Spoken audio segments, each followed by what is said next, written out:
Bem-vindo ao RescueCast. Aqui, debatemos os desafios enfrentados por resgatistas e socorristas dedicados, explorando suas experiências e destacando a importância vital de cada intervenção. Este é o RescueCast, onde a narrativa da coragem se encontra com a urgência da ação. RescueCast, criando espaços, salvando vidas.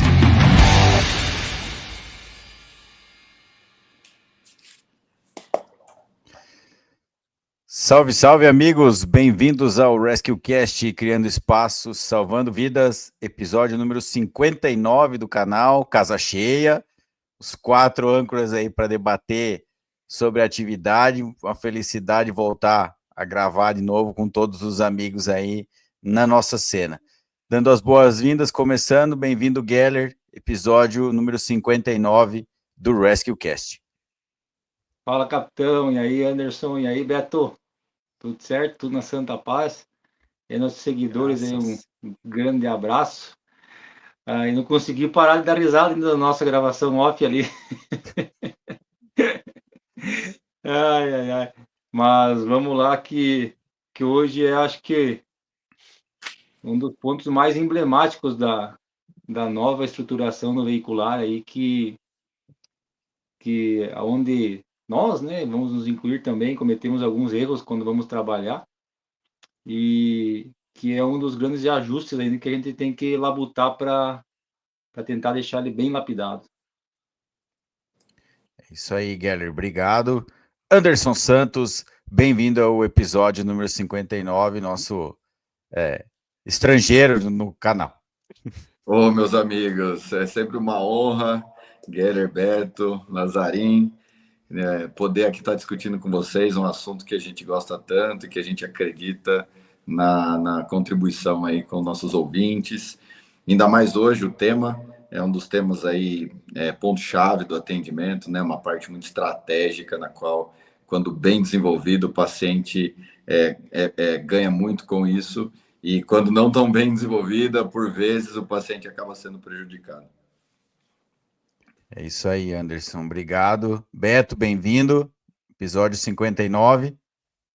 Valeu, meus amigos, mais um prazer inenarrável estar com o Anderson novamente aqui conosco, né? Essa figura, além de profissional extremamente competente, e no vídeo, assim, é uma figura belíssima, né? Não, é exótico.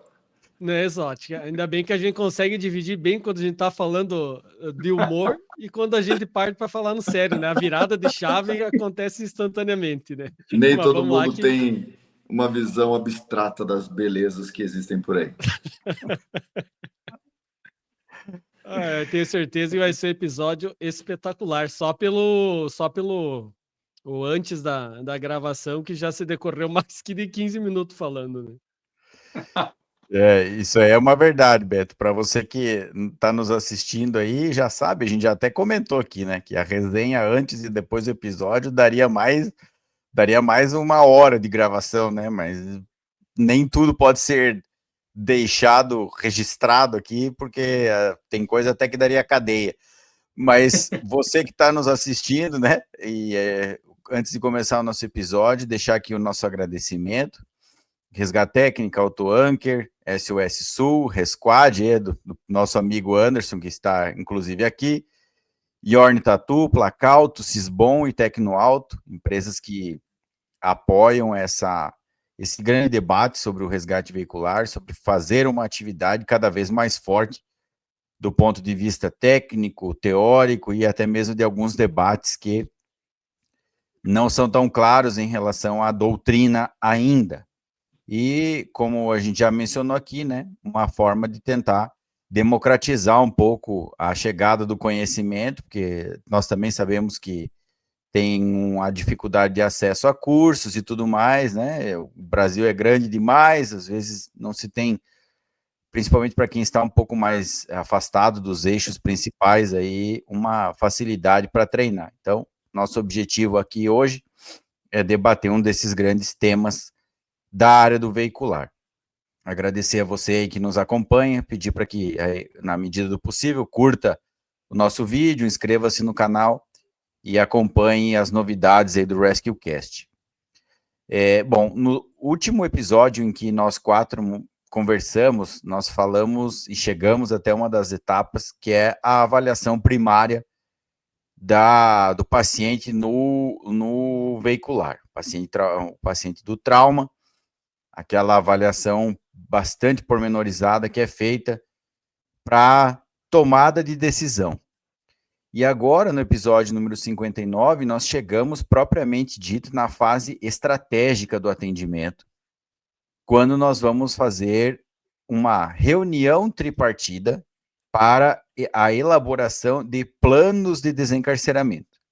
Então, para nós ficarmos na mesma página e para que você possa utilizar e entender de uma forma mais clara o debate que você vai acompanhar daqui a pouco, nós vamos tirar algumas dúvidas e desmistificar alguns termos. A reunião tripartida, ela se chama dessa maneira porque ela envolve os 3 pilares do atendimento numa ocorrência de veicular, que é o comandante de operações, ou o comando, a parte técnica, ou, dependendo da doutrina, os resgatistas, e a parte médica, médicos, socorristas, ou o APH. Então, é por isso que é dividida e ela é denominada de tripartida, algumas doutrinas também, né, principalmente as doutrinas mais hispânicas chamam de tripartite, isso também é já questão do termo mesmo, né, de dividido em 3 partes ou composta por 3 grupos. Então, é por isso que ela se chama reunião tripartida. E da reunião tripartida surgem os planos de desencarceramento. Ou seja, tudo aquilo que nós vamos definir de técnicas, tudo aquilo que nós vamos definir de ações para a criação de espaço dentro ou fora do veículo. Os planos que são definidos atualmente são 3, pela doutrina internacional, pelas fichas da WRO, são 3. Plano imediato, plano principal e plano emergencial. Acontece que nós ainda no Brasil estamos nos familiarizando com o emergencial e o principal. Então, o imediato ainda não é uma ideia muito pacífica e posta nas nossas doutrinas, mas a gente vai debater um pouquinho sobre esses 3, né? E os 3 planos, eles levam em consideração o quadro da vítima. Por isso que antes, a fase que nós vimos anteriormente era a avaliação inicial dessa vítima, para saber o que ela tem, o tempo que nós temos à disposição, e aí definir os planos. O que existe hoje, e de forma bem resumida, para você que vai acompanhar a partir de agora já as respostas dos nossos 3 âncoras, cada um dentro de um setor. Nós temos no plano emergencial uma vítima classificada como instável. Então, se a minha vítima no cenário ela for classificada como instável, eu vou ter apenas o plano emergencial. Se a minha vítima no cenário for classificada como estável, eu terei o plano emergencial mais o plano principal. E aí, nesse debate sobre o que cada um deles é, eu vou deixar para o Anderson comentar. Mas, de forma bem breve, o que nós temos de plano imediato, né? Que esse talvez é um dos mais polêmicos ainda em relação à tomada de decisão, até pela questão de como as equipes vão fazer isso na fase inicial do atendimento, né? O plano imediato, ela é uma ação muito mais do que emergencial. Ela é uma situação que é um plano que é tomado normalmente em situações caóticas. Então, eu tenho, por exemplo, um incêndio se alastrando no veículo, nós temos a chance de um desabamento que possa atingir o veículo, chances de desmoronamento, um veículo, por exemplo, submergindo. Então, eu preciso tomar uma decisão rápida e, digamos assim, traduzindo, retirar a vítima por onde dá com o menor esforço. Eu vou, às vezes, quebrar uma janela, eu, às vezes, vou usar um espaço que já foi me apresentado até pelo colapso do veículo, vou sacar a vítima por ali. Então, isso seria o plano imediato. mas em grande parte das competições e das doutrinas nacionais, ele ainda não figura como um plano a ser executado pelos nossos profissionais, né? Isso vai demandar um pouquinho mais de cultura, um pouquinho mais de tempo. Só que os outros 2 planos, eles sim já fazem parte da doutrina há pelo menos 9 anos, desde 2016, quando isso de forma mais massiva no Brasil, como ficou conhecido, as corporações, as concessionárias, né? Todo mundo trabalha com essas, pelo menos esses 2 planos. E aí, Anderson, é que eu vou te fazer a pergunta já relacionada à parte médica. Em primeiro lugar, o que eu levo em consideração para definir um plano, propriamente dito, e qual é do ponto de vista do enquadramento do socorrista? Quando que nós vamos ter essa definição e o que você leva em consideração para um plano emergencial e um plano principal? Boa. Os planos, eles, de maneira geral, eles devem sempre ser centrados no paciente, né? É uma frase que a gente vem falando bastante nos últimos treinamentos, os últimos cursos, né? E isso, na prática, para ela ocorrer, que é o nosso grande desafio. Né? Como que a gente consegue aplicar isso lá no dia a dia, no nosso atendimento diário, né? De maneira geral, a resposta ela parece muito simples, mas é extremamente difícil a gente conseguir fazer uma aplicabilidade disso, tendo em vista que para que a gente consiga definir os planos, tanto o principal como o emergencial, obrigatoriamente eu preciso ter informação do paciente. Né? E, por vezes, a gente acaba caindo em armadilhas que impedem o socorrista a desenvolver o pensamento crítico para que ele possa sugerir planos ali em construção com as equipes. Né? Então, como você bem disse, o plano principal, ele sempre vai ser aquele plano que tem a melhor opção, que traga a melhor técnica, menor movimento, que proteja mais a coluna, que seja mais confortável para o paciente, pensando na parte de humanização, e não necessariamente o mais rápido. Esse é o plano principal. E o plano emergencial, ele vai ser aquele plano que visa uma extração com menor tempo desprendido para a gente conseguir ganhar espaço, que não necessariamente proteja ou seja vinculado diretamente na preservação de movimentação da coluna desse paciente, mas que priorize a extração num tempo menor, tendo em vista que quando você enquadra o paciente no plano emergencial, esse paciente ele necessariamente precisa apresentar algumas situações clínicas que condizem e nos indiquem fazer essa situação, já que, como eu já disse, ela não olha muito para as questões, por exemplo, de coluna. Né? Então, é uma extração, comparado com o plano principal, uma extração um pouco mais rápida, por isso que o nome dela é plano emergencial. A grande dificuldade disso acontecer é a equipe de socorrista, né, o APH, o médico, o enfermeiro, o socorrista, o que for, ele aplicar a sistematização do atendimento para ele chegar nessas informações. Senão o plano, ele cai na principal armadilha, que é vincular a posição do paciente no veículo, e não necessariamente na condição do paciente. Por isso, quando eu falo que a resposta ela é um pouco simples, mas dentro da execução para que isso ocorra, ela tem a sua complexidade. Então, eu preciso desenvolver todos os planos de acordo com o que o paciente apresenta, isso é um ponto extremamente importante, e o que o cenário também me apresenta, que a gente, não foi a sua pergunta agora, mas é o que a gente discutiu anteriormente aqui, as questões do imediato, né? Que daí eu preciso pensar também na estabilização local do cenário, como você colocou em um exemplo de incêndio descontrolado, é uma das situações do imediato. Então, esse é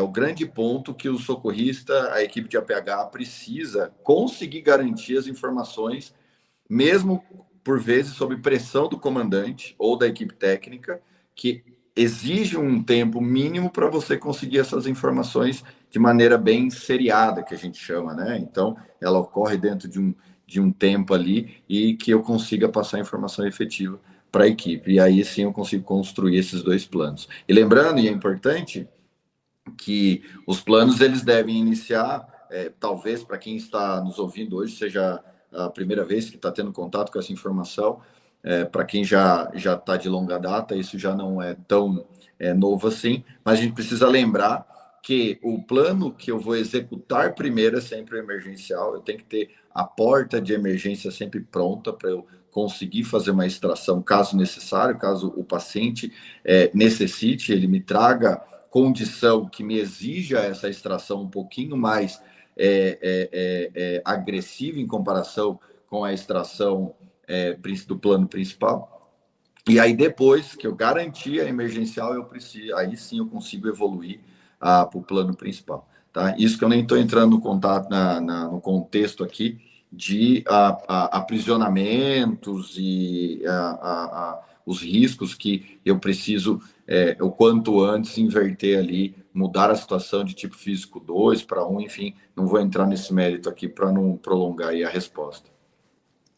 Não, boa, Anderson. Eu até ia fazer justamente essa pergunta para ti, né? Fazendo esse gancho já com a próxima pergunta pro Alberto, porque para quem nos assistiu, quem não viu, fica aqui a dica, o episódio sobre avaliação inicial trouxe um dos pontos que, digamos assim, minimiza um pouco a discussão e aquele clima um pouco mais acalorado entre comandante, técnicos e socorristas, quando a equipe médica já consegue fazer uma certa avaliação externa, sem necessariamente precisar entrar no veículo através de entrevista, e às vezes até, dependendo da estabilização, um contato já físico com a vítima, desde com segurança, né? Mas, Anderson, aproveitando até para explorar isso, né? Quando você vai passar essas informações numa reunião, a reunião ela começa realmente pelo repasse das informações da equipe médica para os demais, afinal são eles que têm um contato com quem de fato importa durante o atendimento, que é a vítima, né? Uhum. Mas existem esses critérios que são importantes, principalmente relacionados não só ao quadro, às lesões, mas ao tipo de encarceramento, né, ou tipo de aprisionamento, dependendo das nossas doutrinas aqui, né? E explora um pouquinho, Anderson, principalmente em relação a físico 1 e físico 2, que a gente que acompanha competições às vezes vê, né, uma certa falha, as falhas da reunião, as falhas estratégicas começando aí, né, sem ter de forma fidedigna esse tipo de informação, né? A reunião, ela é um dos momentos mais primordiais da operação, né? Ela é onde vai definir para que caminho que nós vamos seguir, né? E isso está muito relacionado, inclusive, ao tempo que isso vai desprender. E aí, para quem é da área do APH, e aí, na verdade, estende para toda a equipe, né? A gente precisa lembrar algumas coisas, eu não me canso de dizer, eu vou repetir aqui. Pacientes que estão aprisionados ou encarcerados, enfim, vai depender da literatura que a gente está utilizando aqui, mas pacientes que estão aprisionados pós-início de trânsito, ele já é um preditor de gravidade. O mecanismo do trauma, a biomecânica envolvida em todo esse evento, ele já é um preditor de gravidade. Daqui para frente, quando isso está claro, eu preciso entender que eu vou buscar confirmar ou descartar situações dessa predição. Está me predizendo que é grave. Então, eu preciso confirmar essa gravidade, aí é um caminho, ou eu preciso descartar essas informações, que aí vai ser outro caminho. Dentro disso, no tipo físico 1 e no tipo físico 2, a gente está ainda nesse pensamento de mecanismo. Isso é importante, porque é um dos pilares para eu, como socorrista, como APH, desenvolver os planos. Eu tenho que ter uma visão global de tudo que aconteceu e tudo que pode agravar aquele organismo, né? Então, não tem como eu não olhar para o mecanismo. E o mecanismo, ele vai estar relacionado no tipo de aprisionamento, né? Então, se o veículo só deforma, que não tem contato, então é o mecânico, não vou entrar no mérito, que não é a nossa pergunta aqui, quer dizer que teve uma energia menor envolvida. Se eu tenho o paciente que apresenta lesão anatômica ou ele apresenta alteração fisiológica, então, alteração anatômica, uma fratura, uma luxação, uma contusão, ou ele apresenta, na verdade apresenta uma alteração fisiológica e ambas impedem ele de sair, não necessariamente que ele tenha contato com as estruturas, nessas duas condições, é um paciente que sofreu energia suficiente para ele ter uma fratura de fêmur, uma alteração anatômica, ou por ele estar inconsciente, uma alteração fisiológica, seja por um agravo cerebral, um trauma de crânio, seja porque ele está sangrando, seja porque ele está com pneumotórax, o que for. Ele tem uma alteração fisiológica, o funcionamento do organismo está alterado. Ou seja, o mecanismo do trauma foi tão importante ao ponto de causar uma fratura impedindo que ele saia, ou várias fraturas, ou ainda alterações fisiológicas que impeçam que ele saia. Esse é o tipo físico 1. No entanto, o tipo físico 1, ele nos permite, caso seja necessário uma extração emergencial, ele nos permite, assim que criar uma rota de extração, executar a extração. Já o tipo físico 2, ele apresenta um mecanismo maior de energia, ao ponto de fazer o contato das estruturas com o paciente. Então, além dele poder ter, tá? Então, tipo físico 2 não é sinônimo de lesões anatômicas ou alterações fisiológicas, isso tem que ficar claro. Mas ele pode ter, além do aprisionamento da estrutura do habitáculo ou qualquer outra área do veículo, não necessariamente só o habitáculo, mas além dele estar aprisionado, ele não sai porque ele está preso, ele está sendo comprimido, por vezes até material transfixando ele pode ter essas alterações anatômicas e fisiológica. No entanto, um grande ponto aqui, como eu disse, tipo físico 2 não necessariamente vai ter lesão, mas o grande ponto que diferencia um do outro é, tipo físico 1, eu tenho que ter pelo menos uma suposta, eu tenho que predizer que ele tem uma lesão. Como? Por sintoma, ele tem dor. Se eu tenho dor no pescoço, pode dizer que ele posso pensar em uma lesão cervical. Se eu tenho dor na lombar, se eu tenho dor no quadril, e assim, cada vez que o paciente me apresentar algo, e é por isso que ele não sai, tipo físico 1. Isso é muito claro para a gente, para deixar nessa categoria tipo físico 1. No 2, o paciente pode até não ter lesão. Cara, se você abrir essa porta e tirar o painel, eu levanto daqui e vou embora. Não precisa nem me tirar aqui. Às vezes a gente ouve isso do paciente. Mas é aí que está o grande problema, que se não identificado e tratado de maneira inadequada, ela pode se tornar um cenário catastrófico para o paciente, que é o aprisionamento. Então, a partir do momento que eu tenho qualquer parte do meu corpo, um segmento, uma perna, o braço, o quadril, o que for, que eu esteja preso, eu esteja aprisionado, eu não consigo sair, se a equipe não priorizar essa mudança de tipo físico 2 para físico 1, qualquer coisa que ocorra que exija essa extração mais rápida, por exemplo, um incêndio, ou, por exemplo, um paciente que teve um declínio clínico e evoluiu é uma palavra engraçada, que foi para uma parada cardiorrespiratória, uma parada respiratória, ou uma condição clínica, perdeu a consciência e eu quero antecipar a extração, por mais que a minha rota esteja livre, o caminho de saída esteja livre, ele está aprisionado. Esse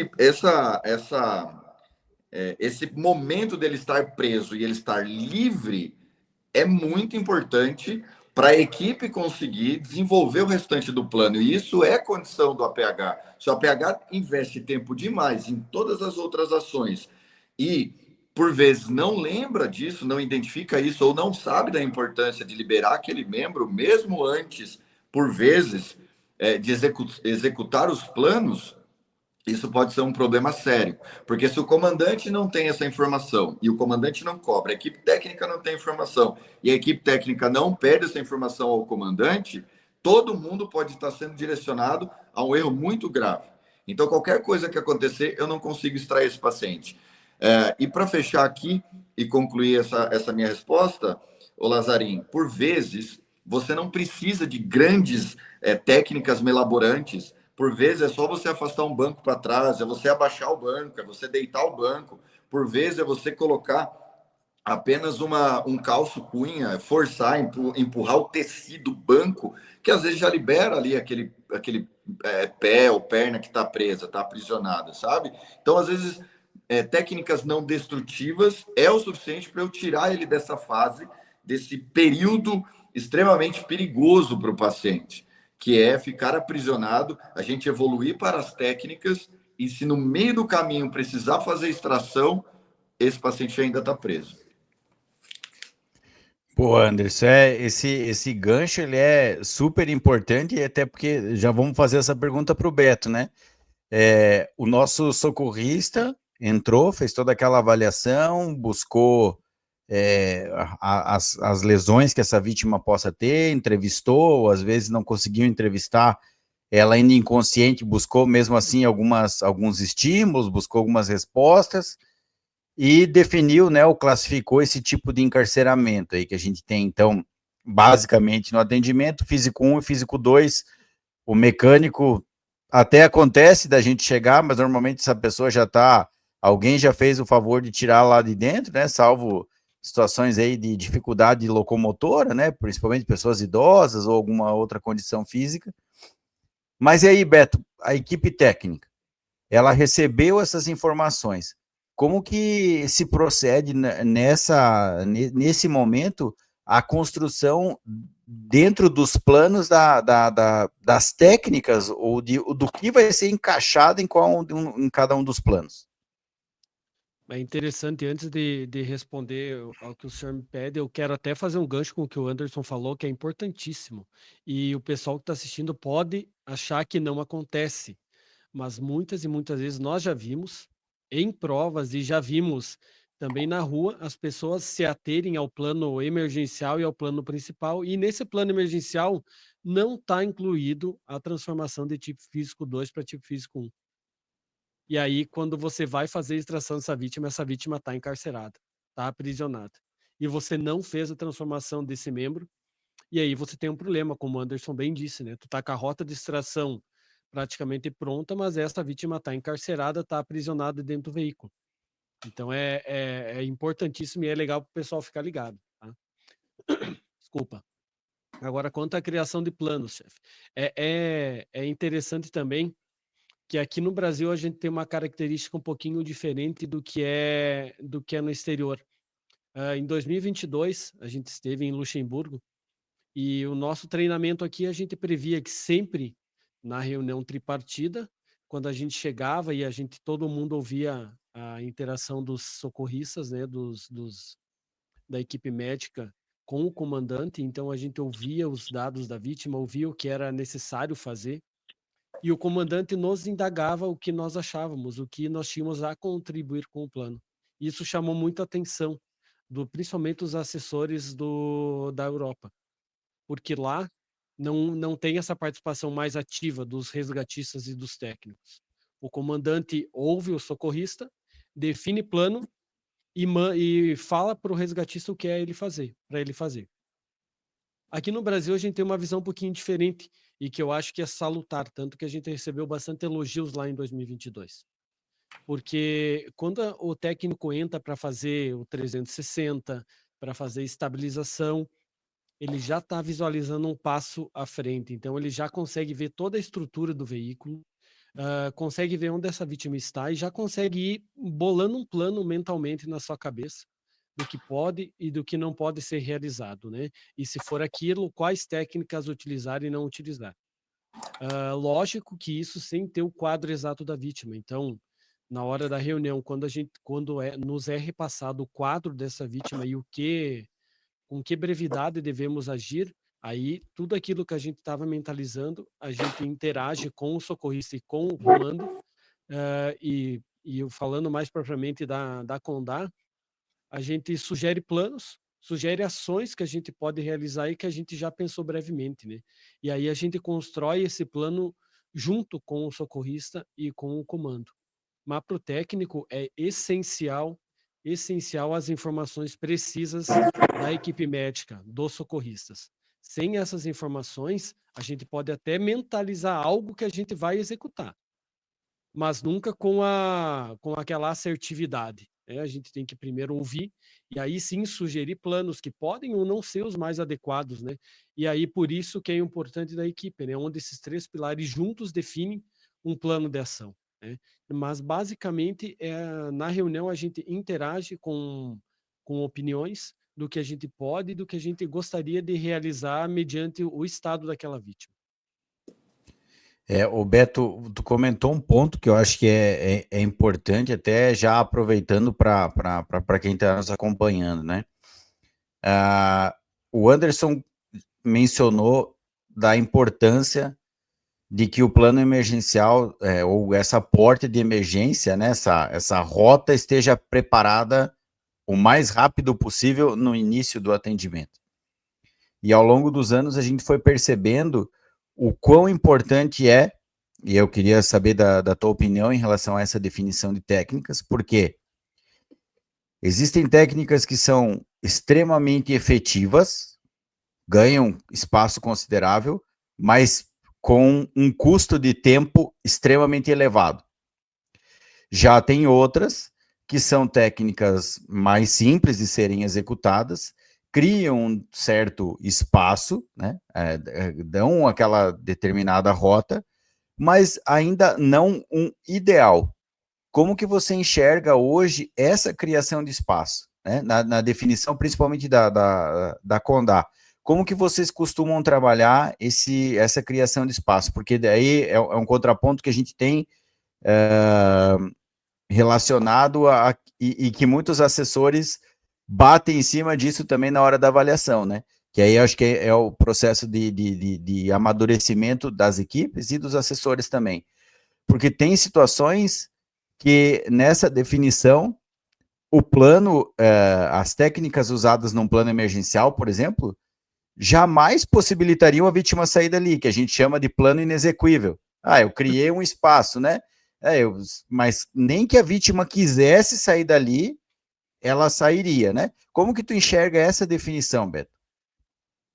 Eu acho que, inclusive, eu vi o Geller dando uma risadinha ali, eu acho que ele já vai saber exatamente o que a gente estava falando, né? Porque hoje a gente está gravando à noite, né? E à tarde a gente teve treino da equipe.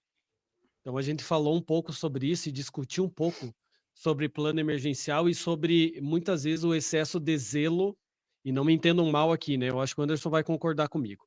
O excesso de zelo quando a gente tem uma vítima instável, por exemplo, com perda de fluidos, com uma hemorragia interna, com um TCE grave e o excesso de zelo em criar uma rota para aquela vítima ou até o manuseio dela com excessivo cuidado à coluna daquela vítima em detrimento às outras lesões que ameaçam a vida dela. E a gente conversou exatamente sobre isso. Tá? Mas respondendo objetivamente a sua pergunta, a Condá e a gente trabalha muito, como nós todos somos instrutores, a gente não pode fazer algo na competição que a gente não faria na rua. Né? Ou seja, a gente não pode ir para a competição e fazer o faz de conta. Ir lá e criar um plano emergencial que é exequível, que a gente não consiga extrair aquela vítima de lá. E na rua a gente não faria assim, porque a gente tem que garantir a extração segura para aquela vítima. Não uma extração, e aí com o que o senhor falou, manobras exacerbadas que demandem grande tempo para ser executadas. Mas a gente preza geralmente, com uma ou duas ações no máximo, essa rota de extração para esse plano emergencial está concluída. Então, são rotas rápidas, fáceis de ser executadas, mas que tenham, sim, um tamanho ideal para que aquela vítima saia em segurança. Tá?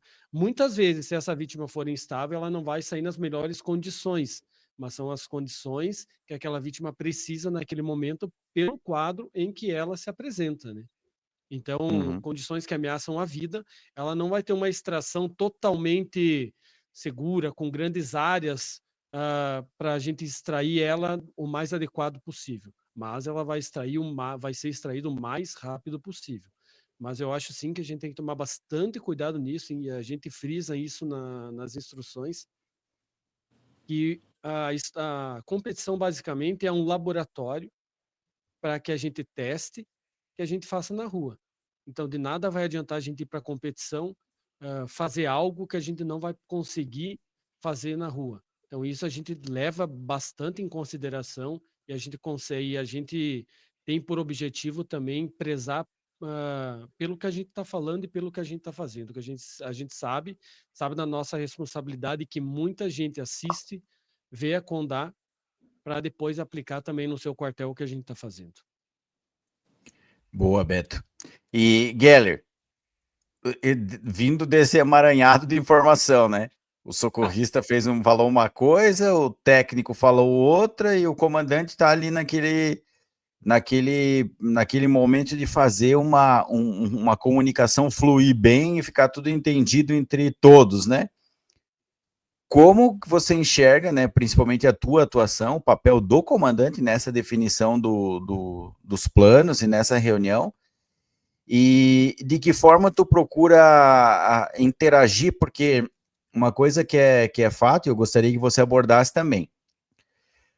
Enquanto o atendimento está acontecendo, o comandante, logicamente, está dentro todas as atribuições que tem para ele no setor, ele está fazendo, né?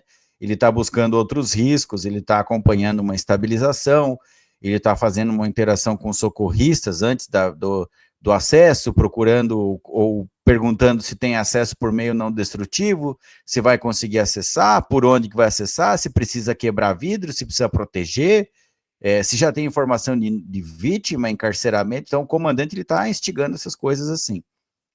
Só que como você também é resgatista, logicamente, você também tem os teus planos, né? Que é um ponto que o Beto comentou aqui, e que realmente faz a diferença, né? As equipes brasileiras, elas têm sido elogiadas justamente por esse posicionamento do comandante, porque aqui, né, nós não temos um comandante das nossas equipes, em grande parte, que é Napoleão Bonaparte, ele não consegue ficar olhando com a mão dentro do EPI dele a coisa acontecendo, porque a realidade da rua brasileira é o comandante de operações encostando a mão também e fazendo muita coisa, né? Só que mesmo que você não faça, você está pensando em alguma estratégia, você está, né, usando o teu referencial, outros cenários que atenderam, outras coisas que tu assistiu e tudo mais. Como que é nesse momento para o comandante na fase de reunião? Ô, capitão, ali quando eu dei risada, como o Beto falou ali, sim, eu sabia que tu ia falar, mas eu também sorri porque o que está acontecendo nesse nosso episódio nada mais é do que uma prova de veicular. O senhor dando as condições para que sejam feitas, o socorrista lá avaliando, né, caso o comandante fez o trabalho, os técnicos fazendo a parte dele, que foi o que o Beto falou, e quem é a função de comando só está captando o que eles estão falando, dizendo, tudo para depois juntar tudo isso. E isso é o que realmente a função do comando numa prova de veicular. Por que disso? Até o momento de chegar à reunião tripartida, tudo está sendo preparado e deixando seguro para que todo mundo consiga executar ela da melhor forma possível.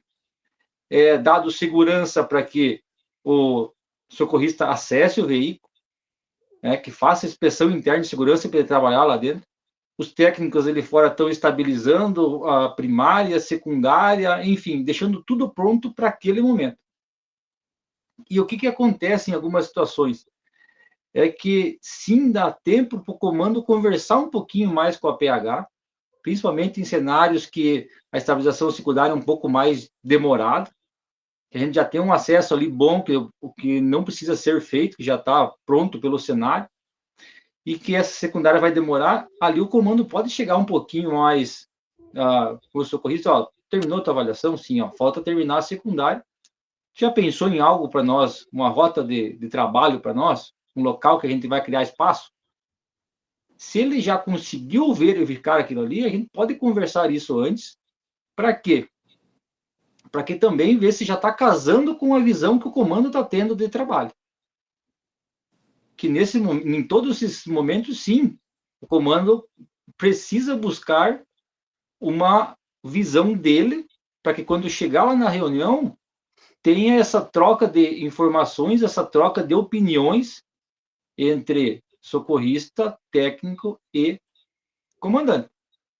Mas, falando propriamente de como ela acontece, está tudo pronto dentro do nosso protocolo, vamos falar aqui de Santa Catarina.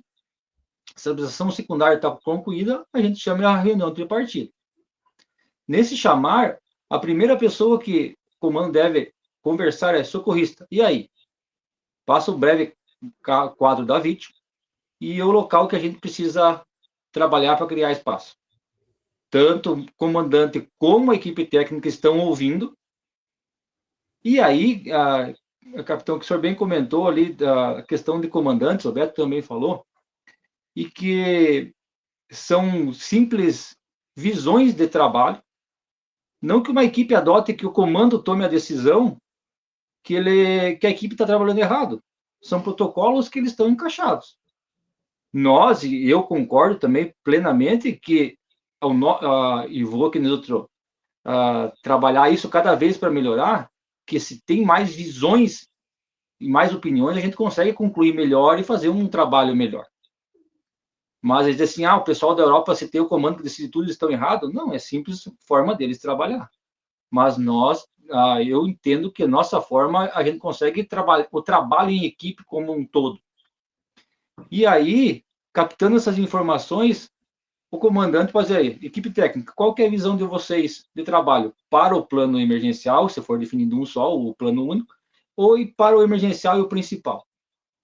E aí tem a visão da equipe técnica com as técnicas, como eles querem criar aquele espaço para a rota de extração. Se entendo que é aquilo que eu tinha pensado, ok, concorda, conversa com o seu Cristo, vai ser feito tal e tal criação de espaço. É o suficiente para o plano emergencial? Sobre isso, sim, comando.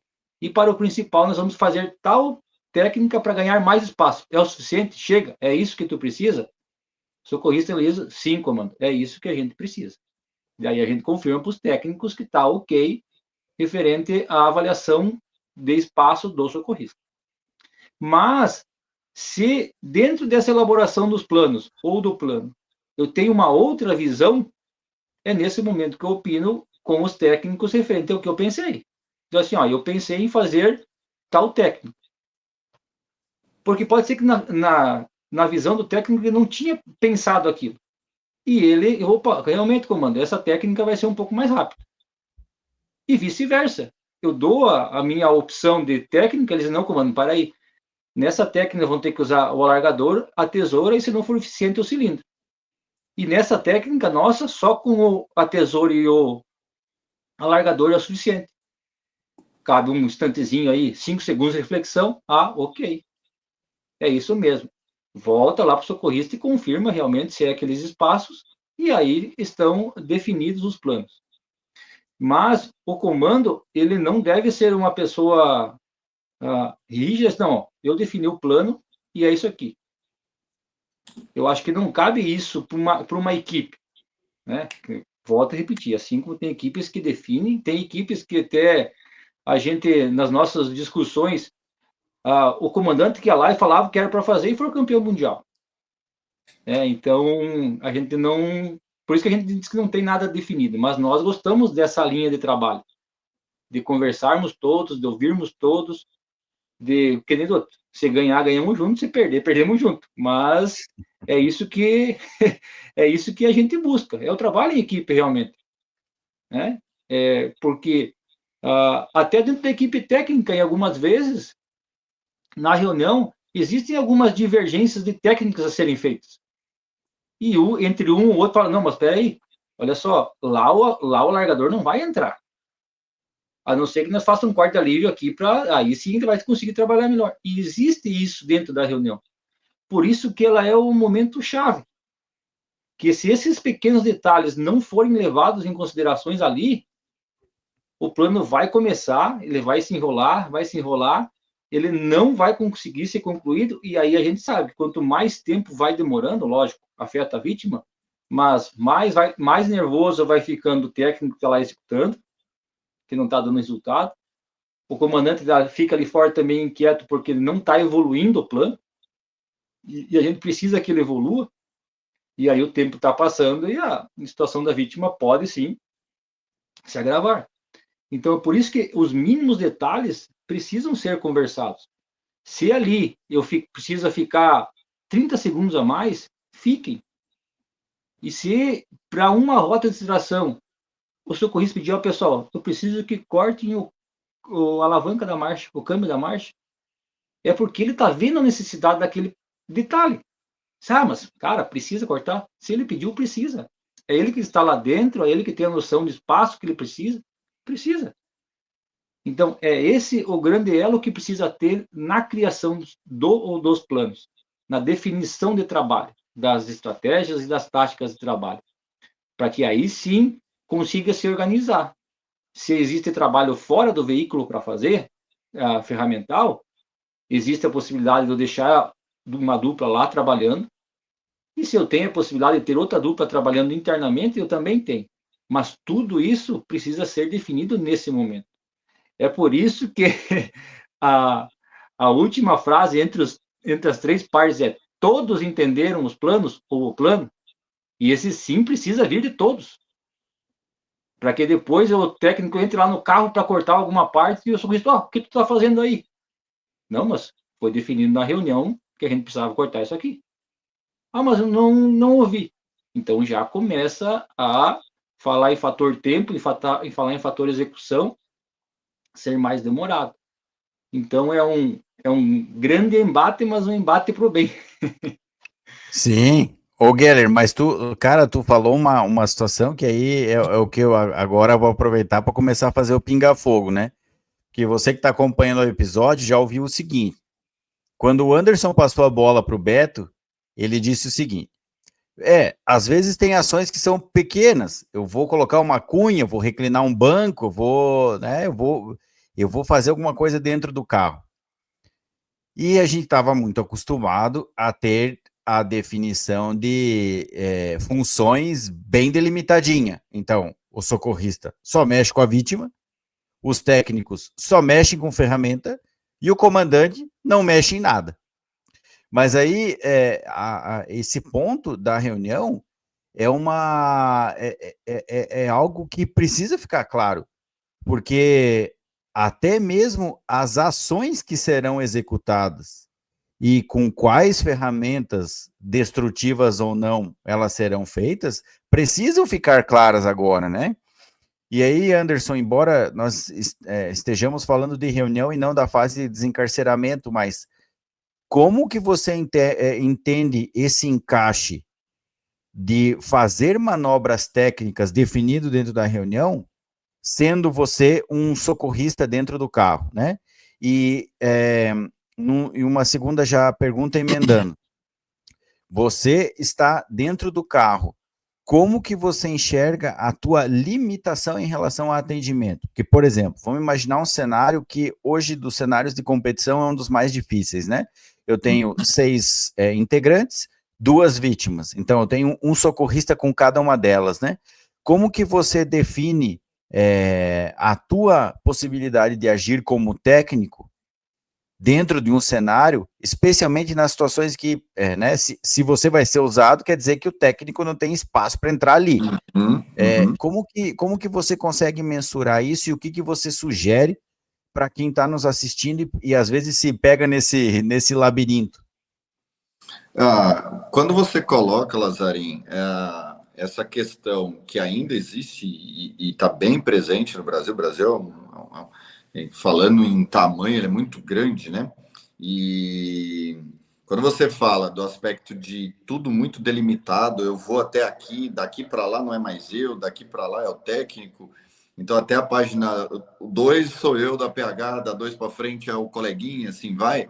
E isso se estende nessa visão que, na minha opinião, é uma visão equivocada, para a execução de ações no interior do veículo, para que a gente possa, já emendando aí, eu vou fazer um equilíbrio aqui das duas perguntas, para que eu possa, de fato, avaliar o paciente. Então, de novo, se o paciente é, de fato, quem eu devo colocar como o pilar principal da nossa missão, o porquê que nós estamos ali, por que nós estamos naquele momento, qual a nossa existência quanto equipe, para eu conseguir ter informação do paciente, atender o paciente, assistir o paciente e tratar o paciente, eu preciso minimamente de um espaço para que isso seja feito. E quando a gente está falando de colapso extremamente grande e complexo, que há necessidade do próprio socorrista criar espaço interno, por vezes utilizando técnicas destrutíveis, ela se faz necessária, de óbvio que mas a gente vê na prática não acontecendo, porque, para isso, para eu retornar esse teto aqui, o técnico precisa entrar. Só que para eu sair o técnico entrar, já ficou quase que inviável, vai demorar muito, então por vezes eu, como socorrista, nem dou essa opinião. Só que, ao mesmo tempo, eu não estou conseguindo avaliar o paciente, consigo só conversar com ele, consigo ir até a letra B, não consigo avaliar C, não consigo avaliar D, não consigo fazer minimamente uma exposição ali dentro de onde é necessário. Então, qual que é o grande ponto? Qual que é a grande dica? Para quem está nos assistindo, quem está acompanhando a gente aqui, você precisa avaliar o paciente, você precisa minimamente de espaço para isso. Demanda espaço para você chegar nas áreas, principalmente aquelas áreas onde você ainda está separando, você está confirmando, afirmando se esse paciente é um paciente ou é um paciente instável. Para isso, você precisa pôr a mão no paciente, por mais que exista a possibilidade, e ela é citada em algumas literaturas como uma avaliação global ou uma avaliação geral, você precisa pôr a mão no paciente. Para isso, você vai precisar de espaço. Então, a grande dica é o próprio socorrista criar esses espaços. Mas, para isso ocorrer, nós, da parte de APH, por isso que foi o grande divisor de águas quando a gente iniciou esse processo aqui no Brasil, onde nós inserimos o APH no interior do veículo, quando nós colocamos o APH na zona quente de atendimento. E quando eu falo APH, hoje, principalmente nós da área da saúde, que num passado não muito distante, ele não acessava o veículo, por N motivos. Dentre eles, a falta de formação no salvamento veicular. Então, para eu conseguir manusear equipamento, para eu conseguir criar técnicas seguindo os princípios de segurança, porque o que delimita muito o que eu quero, o que eu posso fazer, está muito envolvido a segurança daquilo que eu vou fazer, eu preciso de uma formação que é adicional à minha formação como saúde, no caso do enfermeiro, do médico, mas no caso do socorrista, ele precisa ter também a formação de salvamento. Porque a partir do princípio que ele tem todas as habilidades técnicas e comportamentais inerentes ao salvamento, ele consegue criar espaços mínimos utilizando as ferramentas e não havendo a necessidade de troca de profissionais. Porque às vezes, inclusive, quem está lá fora é muito maior do que eu. Às vezes eu tenho uma estrutura menor, consegui entrar ali, e o técnico 1 e 2 tem 1,90 m, o colega mais de 120 quilos, ele não vai caber lá, entende? Então, essa é a grande dica. Vocês, para atenderem o paciente, precisam criar espaço, seja de técnica não destrutiva, seja na técnica destrutiva. Qual que é o grande cuidado, a grande armadilha? Principalmente nas equipes que têm menos experiência em atendimento a esse tipo de ocorrência, não pular desta situação de espaço para avaliar o paciente direto para a fase de extração ou de desencarceramento. Você citou muito bem no início da sua pergunta. Não estou falando de desencarceramento, e não estamos mesmo. Porém, na vida real, aqui no atendimento do dia a dia, muitas das vezes, quando eu crio espaço para avaliar o paciente, eu já tenho a sensação, liberei o paciente. Não, gira aqui, já entra com a prancha, já sai, vai mais fácil, né? É a mesma coisa a construção dos planos. Na hora que eu mudo o paciente do físico 2 para 1, não, já liberou, já entra com a prancha aqui. Então, a gente não pode atropelar essas fases de maneira que a gente não perca o controle, principalmente da segurança do que a gente está fazendo. Tá bom? Então, essa é a grande dica. É possível, só cuidado para a gente não atropelar as fases. Para evitar isso, a minha grande sugestão é conhecer muito as fases e treinar bastante ela com a sua equipe. Boa, Anderson. E eu vou aproveitar fazendo o mesmo gancho e vou devolver a pelota aí para o Beto. Porque, né, na verdade, não só para o Beto, mas para o Geller também, porque a gente, da mesma forma como você fala, que o APH às vezes não estava acostumado, né, seja por formação ou até mesmo por prática do dia a dia, e em muitas situações nós aqui em Santa Catarina acompanhamos que, às vezes, né, em alguns locais, o SAMU principalmente tinha profissionais que eram formados no veicular, mas lhes faltava uma coisa básica que era EPI. E às vezes a gente não tinha coragem de colocar um socorrista ou um médico para dentro do carro, com medo de que ele acabasse se ferindo num atendimento, né? Mas o que eu pergunto, Beto e Geller, depois se quiser complementar, como que vocês entenderam essa mudança conceitual na hora da reunião, de nós entendermos que quem dá o tom é a equipe médica? Porque nós, a nossa formação militar e a nossa formação do veicular, ela diz o seguinte: o cara mais importante na cena é o comandante. Aí, isso lá atrás, quando a gente foi formado, ó, o cara, quem dá o tom é o comandante, quem dá o tom é o comandante, bum. Veio a WRO, veio o WRC, quem é o mais importante é a vítima. Se a vítima é a mais importante, quem é o cara que trabalha com ela é o APH. Então, Geller foi feliz em dizer, quem começa a reunião falando é o APH. Mas como que você enxerga isso, Beto, do ponto de vista de bombeiro? Opa, quer dizer que agora, então, eu que estou lá no ABTR, tenho que seguir aquilo que o pessoal do ASO está falando. E aqui um grande detalhe, né? Que eu acho que talvez é também uma mudança cultural, eu queria saber da tua opinião. O que a gente faz com o mais moderno quando ele chega num quartel? Ele vai trabalhar em qual viatura? A Isabelle até falou do episódio anterior, no 58 aí. Onde é que ele para? Ele para na ambulância, ele não vai pro caminhão. O caminhão é um sonho, o caminhão é quase a porta da esperança, né? Ele não... Até ele chegar lá é um caminho tão longo que, pô, parece que ele nunca sai da caverna do dragão, né? Nunca chega o fim para ele poder ir pro ABTR. Mas aí tu coloca o cara no ASO. E às vezes ele no ASO, né, ele que é quem vai ter o contato com a vítima, não é aquela pessoa mais experiente para fazer uma avaliação. Então são duas perguntas, Beto. A tua visão em relação a baixar a guarda e ouvir o socorrista ou o médico, né, que às vezes nem mesmo faz parte da nossa equipe de dia a dia, e segundo, essa opinião em relação à importância do APH na construção de um veicular forte em relação ao atendimento. Eu vou me enquadrar nas duas questões, né? Porque o senhor bem disse, né?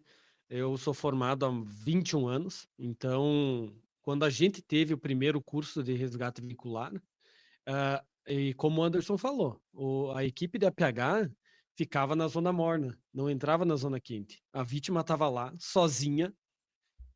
Nós fazíamos o desencarceramento como o comandante queria e com protocolo já pré-estabelecido do que cortar, onde cortar, extrair a vítima e colocava lá na zona morna para aí sim o APH tomar conta, avaliar, tratar essa vítima. Então, olha o tempo que a gente perdia, né? A gente fala, hoje parece inimaginável essa cena, né? Mas era o que acontecia, né? Mas agora eu acho que é uma quebra de paradigma que nós ainda estamos construindo dentro do bombeiro, né? Haja visto que tem muita gente ainda da nossa escola, ou até mais velhos, que ainda estão trabalham no operacional e ainda não tiveram esse tempo, né, ou não tiveram um curso especializado em salvamento veicular com essa nova doutrina, com esse atendimento voltado exclusivamente para a vítima. Tá? Mas o que a gente vê muito, e principalmente em Santa Catarina, é uma disseminação muito grande desse conhecimento e cada vez mais rápido, porque a grande quantidade de pessoas que estão vindo já formadas nessa nova teoria, elas conseguem contaminar, no bom sentido da palavra, essas pessoas mais antigas que ainda não tinham esse conhecimento adquirido e disseminar muito rapidamente esse conhecimento. E aí a palavrinha que o senhor falou, né? É uma palavrinha mágica do comandante da operação, do chefe de socorro, que se chama humildade, né? Em reconhecer que quem está vindo de baixo e que, na grande maioria das vezes, está lá no ASO, detém o conhecimento mais novo e que precisa construir esse conhecimento junto com a expertise, com a grande experiência dessa pessoa mais antiga, desse chefe de socorro, desse comandante de operação, e aí sim construir o que é melhor para a vítima. Tá? A gente já vê muito treinamento, em Chapecó a gente tem visto muito treinamento de chefe de socorro que nos convida a palestrar, a fazer treinamento na guarnição dele, já para ele entender também essa dinâmica e saber em quem se apoiar. Tá? Mas é claro que a minha opinião também é não deixar esse mais moderno, essa pessoa que sai da escola, por mais que tenha o conhecimento fresco na cabeça, sozinho num ASO, né? Ou com mais outro colega da mesma escola no ASO. Sim, tem que ter uma pessoa mais experiente junto, para a gente construa essa avaliação de uma maneira mais assertiva, que essa pessoa mais antiga já tenha visto mais casos do APH, mais casos de salvamento veicular e que saiba também interpretar de uma maneira mais correta e mais assertiva e tenha um know-how um pouquinho maior para passar essa situação para o comandante. Mas eu acho que a gente está no caminho bem legal, né? E eu acho que é extremamente salutar o que a gente está fazendo, o que a gente está construindo. Mas é claro que, para mim, a palavra-chave é a humildade em reconhecer do comandante, dessa pessoa mais moderna, em aceitar, em ouvir, principalmente o socorrista, que é o porta-voz de quem é mais importante no salvamento veicular, que é a vítima. É, Ô, boa, capitão. Beto. Eu vou aproveitar, Guilherme, já que tu vai falar, vou aproveitar e vou te jogar uma pergunta aí também para tu emendar. É que a gente falou aqui em vários pontos do socorrista, parte médica, técnico, quando as coisas estão rumando para dar certo, né? Mas eu vou te fazer a pergunta e depois tu continua a tua abordagem sobre e quando elas dão errado. Porque, pasmem vocês que estão nos assistindo, a gente teve um momento aqui na nossa doutrina, e principalmente no início das competições, do comandante pensar o seguinte, assim, ó, tá, o plano não está progredindo, que é a palavra mágica da ficha é progressão, né? O plano não está progredindo, não está evoluindo, eu tomo a decisão de chamar uma nova reunião ou eu deixo a coisa acontecer, porque senão eu vou ser penalizado por fazer uma nova reunião ou por não definir o melhor plano, essa fase de estratégia, né? Como que você enxerga essa tomada de decisão? Porque, é muito bom a gente lembrar, o cenário do veicular, a competição é caótica por causa do tempo, mas a rua, ela é muito mais caótica por todo o cenário que tem ali, né? Você tem uma vítima ferida mesmo, você tem uma vítima gritando, você tem, às vezes, um óbito já confirmado, ou o cenário evoluindo, né? Você tem chuva, você tem neblina, você tem trânsito, é um caos. E o comandante tem que ter essa força e essa calmaria, ele precisa ser essa calmaria no cenário, né? Não pode ser ele mais um agente estressor aos demais, né? Mas como que você trabalha isso contigo? Você fugiu do padrão, né? A coisa não andou para onde nós caminhávamos. Como que tu toma a decisão, ou se tu precisou já tomar ou não, né? Peraí, vou dar um passo atrás, vamos reunir de novo, vamos fazer uma nova reunião, vamos caminhar para um outro lado. Ah, sim, capitão, isso já aconteceu várias vezes. Mas, e vou frisar bem, essa decisão nunca foi só minha.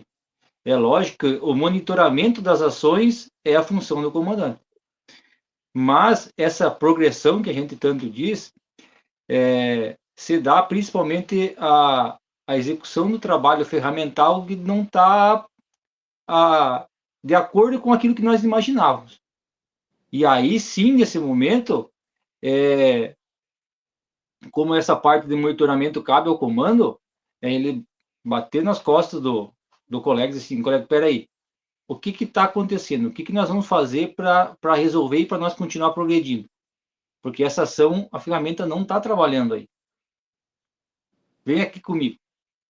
E várias vezes, o tirar a pessoa do foco ali, entre aspas, briga dela com a ferramenta e a ferragem, faz com que ela dê uma respirada, em que ela reflita e, opa, peraí, essa ação acho que nós temos que resolver com tal ferramenta. Realmente não está progredindo. É muito difícil nós termos que mudar todos os planos. Mas essas ações específicas, elas sim precisam, são revistas várias vezes, né? Já aconteceram várias vezes. um trabalho que é muito difícil também, trabalho com banco, que ele não está progredindo o corte, que está enroscando, que não está de acordo, assim, espera aí, essa ferramenta a gente não está evoluindo. Voltem aqui, nós precisamos buscar uma evolução maior, uma progressão maior. O que a gente pode ver? Ah, olha só, comando, eu lembrei que um dia no treinamento já fez tal técnica nessa situação. E se tirar ele de fazer alguém refletir, opa, então ok, aquela não estava funcionando, vamos tentar essa. Mas, e é da nossa linha de trabalho, capitão, e para todos os nossos seguidores, que nós sempre buscamos uma linha em que todos decidam. Por mais que aquilo não está acontecendo da maneira que a gente pensou, é assim, não, pessoal, para aí que agora é comigo.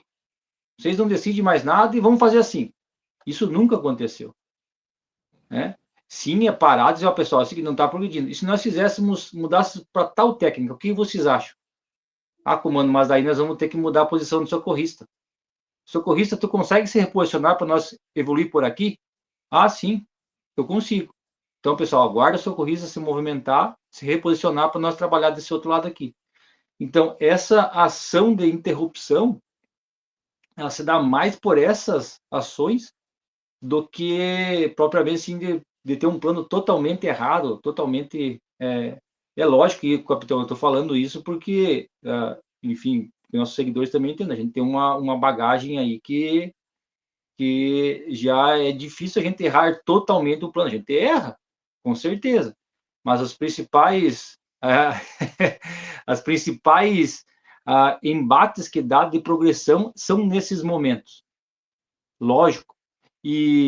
Mas no começo, enfim, quando o senhor estava aí com nós treinando também direto, era quase que, ó, pessoal, espera aí que esse plano de vocês vai levar vocês para esse caminho, e que não vai ser bom, não vamos executar ele. Então, por isso que a palavra treinar está muito embutida em tudo isso, né? Que amplia muito o campo de visão. E ali tem um outro item bacana, e não sei se o Anderson vai concordar, enfim, mas a gente entende que a figura, isso falando como papel de comandante de operação, que a figura do médico numa cena, é lógico que ele tem um gabarito gigante para avaliação clínica do paciente.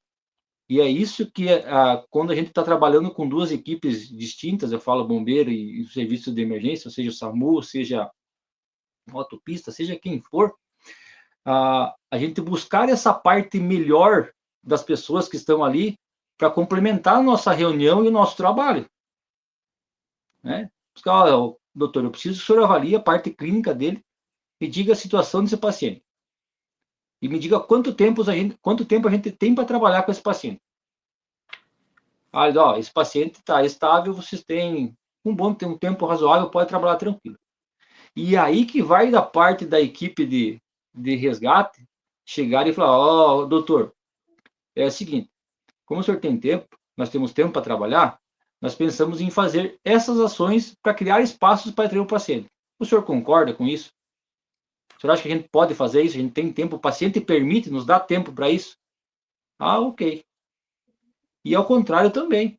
Se eles não, esse paciente a gente já tira por aqui, doutor, a gente acha que é seguro por aqui. Mas a gente está com o senhor, se o senhor delimita que é por aqui, a gente vai por aqui, mas a gente pode tirar numa menor movimentação por aqui. Porque a gente sabe também que boa parte dessas pessoas não tem, quando saem formados, a experiência da rua. Concorda, Anderson? Uhum. Exatamente. São esses fatores que a gente também precisa buscar nessa engrenagem de trabalho entre guarnições, seja de onde for, para buscar o melhor de cada um. Geller, eu vejo como os temas eles são complementares e como a gente tem uma gama gigante de temas transversais para trabalhar. Porque vejam o seguinte, né? A gente está falando de reunião tripartida, o socorrista tem o papel dele, o técnico tem o papel dele. Agora, se o comandante de operações não estiver propenso, né? Se a pessoa mais antiga ali da cena não der espaço e não puxar à frente, não liderar, a reunião não acontece, né? E aqui a gente tem um detalhe muito grande, que é o que tu comentou, que a gente explora muito pouco, né? Porque a gente gosta de falar muito em catástrofes gigantes, né? Mas um cenário de preso em ferragem, para a gente que conhece como é um caos, é uma catástrofe. Naquele momento ali é um cenário caótico. E que você vai ter que fazer gestão de pessoas. E quer ver como é pior ainda quando você tem outras agências, que, né, se você não treina com eles, né, às vezes eles estão dentro do mesmo quartel, em muitos lugares, né, e a gente não treina, ou não conhece as fortalezas daquele profissional que está ali conosco, assim como não conhece quem, às vezes, até nas trocas de guarnições, eu não conheço o potencial completo de quem está junto comigo, eu preciso treinar para saber qual recurso eu vou utilizar melhor durante um atendimento. E a gente fala aqui muito de ferramenta, usam alargadoras, uma cortadoras, uma sabre, mas são as pessoas que vão fazer a coisa girar, né? Então, tipo assim, ó, quem é o melhor cara para fazer uma avaliação de uma vítima, ou um cenário aí com múltiplas vítimas? Quem é o cara para começar um start? O cara ágil, que consegue ter uma tomada de decisão melhor. Ou até mesmo nas questões dos planos, né? Quem é o cara que opera melhor uma sabre? Quem é o cara que se trabalha melhor com uma ferramenta hidráulica, né? Então, isso tudo é gestão da reunião tripartida. E, lógico, ela não vai acontecer na emergência, ela tem que acontecer antes, ela tem que acontecer no treinamento, ela tem que acontecer na fase de calmaria, né? Mas o que eu vejo, e aí é uma opinião que eu gostaria, para a gente encerrar o nosso episódio, eu gostaria de ouvir o ponto de vista de cada um de vocês, porque uma frase bem famosa, né, que é atribuída a Lincoln, Abraham Lincoln, diz que se ele tivesse 8 horas para derrubar uma árvore, 6 horas ele passaria amolando o machado dele. O que eu quero dizer com isso? Tem muita gente que acha que a reunião tripartida é perda de tempo. Estão fazendo um teatro conversando do lado do atendimento. Eu gostaria que vocês três, dentro das experiências principalmente de ocorrência, né? Não só de competição, porque a competição tem um cenário já muito posto com isso, né? Qual é a opinião de vocês a respeito disso, apontando para o atendimento de ocorrência? Se vocês acham que isso é verdade ou não, ainda desse tipo de pensamento na nossa cultura. Anderson. Bom, sim, ainda é um pensamento presente, infelizmente, e grande maioria das vezes, na minha opinião, está vinculado por 2 fatores. Um fator é o desconhecimento técnico sobre o assunto, então, por ele não conhecer e, por algum motivo, entender que não é tão importante assim investir tempo em estudar sobre aquilo ali, porque, como eu disse lá atrás, são coisas simples, mas dentro de uma complexidade bem grande, que para que a gente tome as decisões mais assertivas possível, que a gente não cause mais lesão no paciente, necessita de investimento sobre o assunto. Um tema que, principalmente para nós da área da saúde, ela não está contemplada na nossa formação como profissional da área da saúde. Exige ali um esforço, um investimento sobre o assunto. O segundo ponto é o que você já colocou, que eu defendo muito também, que é a falta de treinamento. Eu defendo o treinamento. Então, quando você associa ao desconhecimento técnico sobre o assunto com a ausência do treinamento daquilo, o adulto em si, né, quando a gente está falando de andragogia, ele não consegue ver vantagem naquilo. Pelo contrário, ele tem um entendimento equivocado que aquilo vai atrasar a ocorrência, que aquilo vai ser mais demorado. E por ele não ler sobre o assunto, ele não tem indicador palpável para dizer se aquilo de fato vai fazer diferença no paciente. Até porque uma boa parte dos profissionais que atuam no pré-hospitalar, eles não atuam na sequência do atendimento do paciente. A galera não vê como as horas seguintes dentro de uma sala de emergência, uma sala vermelha, que esse paciente depois vai para um centro cirúrgico, esse paciente depois fica 20, 30, 40 dias dentro de uma UTI. Ele não acompanha isso. Então, ele não consegue, por vezes, mensurar. que de maneira geral, essas pessoas que não investem muito tecnicamente no assunto, ele vai muito pelo que ele vê. Então, o limite do que ele está vendo, a fotografia que ele tem ali, é apenas aquele atendimento. E ao decorrer dos anos, ele vai seguindo esse raciocínio, ele não consegue ver sentido nisso. E eu sempre ouvi muito isso. E o grande desafio é quando você é a única andorinha tentando fazer verão. Então, quando você está dentro de uma tropa, que, cara, é muito difícil. Você não consegue, a não ser que você vá para o embate ali, e aí começa a se posicionar, e aí começa a ter atrito. Então, eu penso que a grande solução é o conhecimento sobre aquilo que a gente está fazendo, como qualquer área. Ninguém vai pilotar um avião sem primeiro passar por toda a formação de como pilotar um avião e a prática sobre aquilo. Porque, para encerrar minha fala aqui, aquela história que a galera fala muito, não, mas a gente nem precisa treinar, só de olhar um para o outro já sabe. Isso só funciona quando você treinou de maneira exaustiva. Quando de fato você treinou muito com aquela pessoa, com aquele grupo de pessoas, você chega nesse nível de, para algumas situações, um olha para o outro já tem um entendimento ali de que pé que nós estamos da fase, né? Então, de toda a operação, onde nós estamos, qual é a próxima fase, o que eu estou precisando, ele já entende e as coisas se encaixam.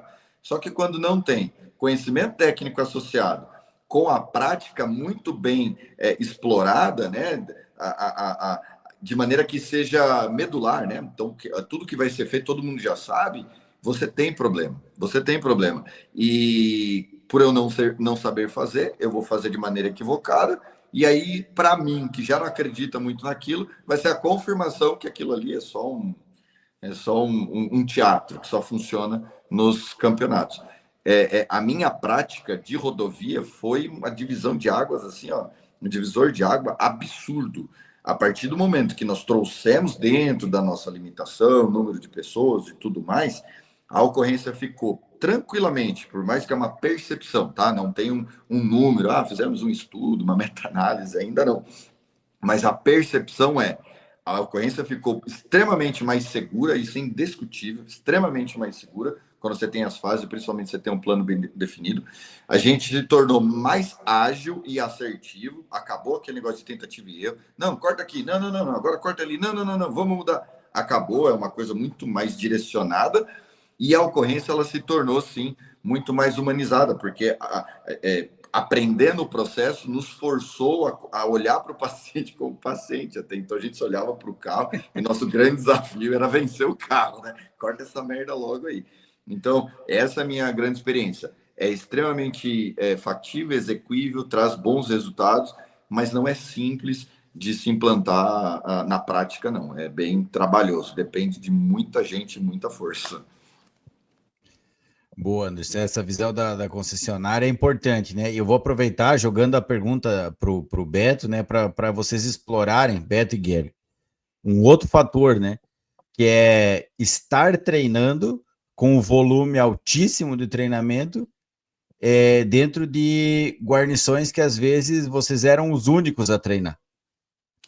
E principalmente com essa troca, com essa virada de chave em relação à reunião, essa importância, né? Só colocando um tempero a mais nesse caldo aí. O que tu acha, Beto? Para mim não me fazer repetitivo também, eu corroboro em muita coisa que o Anderson falou, quase que na totalidade, né? Mas no meio militar a gente tem uma dificuldade um pouquinho maior ainda, né? Porque a gente até tem aquele ditado, que a palavra convence, né? Mas o exemplo arrasta. Para dar certo e para fazer dar certo, a gente tem que mostrar que dá certo, né? Então, para nós é uma coisa muito simples, e se eu for falar agora para vocês, é muito fácil e muito rápido. Mas a gente está há 7, 8 anos treinando quase que diariamente nesse modal. Então, para mim, sim, é muito fácil, é muito rápido, eu sei que dá certo. Agora, para aquela pessoa que já está há 25, há 30 anos trabalhando da mesma forma, eu chegar e falar para ela, não, agora você tem que parar o teu atendimento, você tem que conversar com a tua tropa, com a tua guarnição, e aí sim decidir o que tu vai fazer. Meu Deus, isso é um absurdo para aquela pessoa que está ouvindo. E eu tenho que ter bons ouvidos e uma sensibilidade muito grande em entender que sim, para aquela pessoa é um absurdo, porque ela não conhece ainda sobre o que eu estou falando. Então eu encontrei, eu tenho certeza que o Geller também, enquanto estávamos na guarnição, uma resistência muito forte quanto a isso. Mas isso foi mudando e está mudando a partir do momento que a gente mostrou e que a gente fez com ações, mostrando com ações o porquê e o quão é importante a reunião tripartida. A gente parar para conversar e para decidir ações. E a gente mostrar para essas pessoas que a gente não vai ficar 5 minutos conversando e jogando papo fora enquanto a vítima está lá esperando. Às vezes é 10 segundos, são 15 segundos. A gente fala em reunião, porque a gente reúne os 3 pilares realmente e a gente conversa sobre aquilo, mas é jogo rápido, é 10, 15 segundos para definir estratégias que vão ser mais assertivos no futuro, né? Só Não é trazendo um aquele tipo exemplo. de reunião, né, Beto? Não é aquele tipo de reunião que a gente tá bem acostumado, assim, que tem 3 horas de reunião e não decidiu nada, né? Não é A aquela, reunião tripartida do atendimento não dá margem para reunião para marcar reunião, né? não é aquela reunião para marcar reunião. E trazendo uma experiência de guarnição, quando a gente ainda não fazia reunião tripartida, já teve ocorrências que eu participei, inclusive não foi uma, não foi duas, foi mais de 5 ocorrências que a gente chegava, ninguém conversava com ninguém, o chefe socorro não falava para ninguém, já naquele empirismo de que todo mundo sabia o que fazer, e não foi uma nem duas vezes que cada resgatista pegou uma ferramenta diferente e queria fazer uma coisa diferente no carro, né? E nisso a gente perdeu tempo, isso a gente teve que parar e conversar o que a gente ia fazer. Então, de uma certa forma, a gente acabou fazendo uma reunião. Não no tempo exato, perdendo tempo, mas acabamos definindo algo. Claro que não com o nome que a gente tem agora de reunião tripartida. Então, eu acho que ainda a gente está construindo isso, mas é extremamente importante e eu acho que o que é mais importante é a gente mostrar que dá certo. A gente já viu que dá certo, e eu não estou falando de competição, estou falando de rua. A gente já viu que dá certo, a gente já mostrou que dá certo, então a gente tem que continuar exemplificando com ações e com a própria reunião no dia a dia para convencer cada vez mais pessoas e esse sentimento aí se alastrar aí pelo Brasil inteiro. Capitão, eu acho que tem um fator importante aí, que é, que é não desistir do processo. Que, como todos sabem, esse processo já está quase indo para 10 anos, né? E agora que a gente, pelo menos, né, falando da nossa realidade, da nossa cidade aqui, mas o Estado também está bem disseminado isso, nós entendemos que as guarnições não têm o nível de entrosamento que uma equipe de treinamento tem, porque elas não conseguem treinar nessa rotina, mas que todos já começam a pincelar as etapas e deixá-las bem marcadas. Que por mais que a gente tenha um chefe de socorro ali que não treina muito, mas ele, nas ocorrências que a gente acompanha agora, pessoal, peraí, agora nós temos que conversar o que nós vamos fazer. Parem todo mundo, vem aqui, nós vamos conversar. O que nós vamos fazer de plano para essa vítima aí? Socorrista. Então, a gente começa já a perceber o enraizamento disso. Que eles estão buscando isso. E isso é muito bacana mesmo. O chefe de socorro, além, lógico, de trabalhar um pouquinho mais do que uma formação de equipe, porque não é sempre que tem as 6 pessoas, de nós entendermos já que eles estão buscando essa visão. E isso já está fazendo as ocorrências, principalmente na questão de organização, de quantidade maiores de acertos, ser muito, muito nítido isso na nossa avaliação. A gente já começa a colher alguns frutos bons referente a isso. E voltando, Anderson, ali do médico, a gente busca também trazer eles para um feedback posterior, quando possível. A gente busca trazer eles para treinamentos, não só médicos, né? Enfim, enfermeiros, técnicos, motoristas de unidade, seja a profissão que tiver, para mostrar a clareza um pouquinho maior para essas decisões, para essas conversas, para essas reuniões, não só lá na ocorrência, né? E isso também fez a gente crescer aqui na maneira de atendimento quando trabalha com instituições juntas. Isso está dando um resultado bem, bem bacana. Meus amigos, eu acho que cada um de uma forma abordou e trouxe muita propriedade, principalmente para essa última questão que a gente colocou aqui, que é um problema real. Ele é um problema a ser resolvido. E para finalizar, né, nesse pilar, eu aponto o seguinte também. Todo mundo que assiste os nossos episódios aqui sabe que nós somos entusiastas do treinamento, né? E que a gente só vai fazer aquilo que treina. Isso é algo notório, né? Mas eu reforço que a nossa capacitação continuada, ela precisa também ser voltada dentro das especialidades. E ao meu ver, hoje, nas nossas formações, nós temos uma área bastante coberta da parte técnica. Tecnicamente, os nossos bombeiros são muito bons, sabem estabilizar, sabem usar ferramentas, sabem criar espaço. Do ponto de vista do resgate ou do APH, né, dos socorristas, a gente sabe o que tem que ser feito. A gente tem muitos profissionais bons, tem equipes fortes, tem duplas fortes, tem doutrina forte. Mas eu vejo que a nossa grande deficiência ainda é na formação específica de comandantes. Porque acaba sendo uma coisa que nós, de forma errônea, entendemos que, especialmente, né, falando daquilo que nós temos propriedade, que é o meio militar. Eu estou crescendo na hierarquia, eu já estou naturalmente aprendendo a comandar. Cara, não tem absolutamente nada a ver. Porque além de não ser não existir apenas uma área operacional, cada uma delas demanda um comando diferente. Cada uma delas tem uma necessidade de interação com outros órgãos, com outras agências, com outros pilares. Nós temos gestão de pessoas, nós temos comunicação, nós temos liderança, nós temos forma de comunicar durante o atendimento. Então, são várias as coisas que fazem com que isso aconteça, né? E um detalhe, nós não chegamos nem entramos na adolescência ainda da nossa fase de desafios, né? Nós somos muito jovens ainda nessa dinâmica, né? E nesse processo do treinamento, a gente percebe a grande dificuldade de todas as corporações, de todas as agências, de todos os profissionais que atuam com busca, resgate, salvamento, combate a incêndio.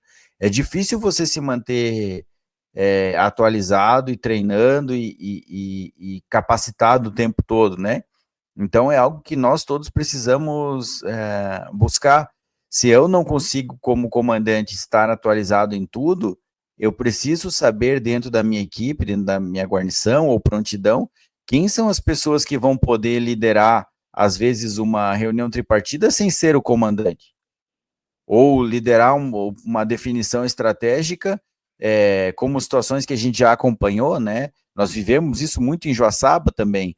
Na época, nós tínhamos 6 integrantes treinando muito sobre a nova doutrina e o restante, quase 100% do efetivo desatualizado.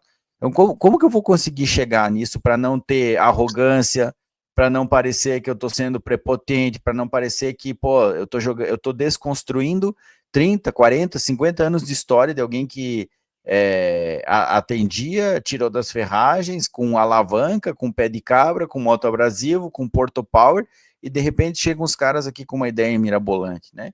Então, para você que acompanhou o episódio, eu acho que grande parte das coisas que nós pincelamos aqui, elas sim têm a raiz na reunião tripartida, uma das etapas do veicular, mas elas acabam trazendo outros temas e outras discussões que a gente precisa ter.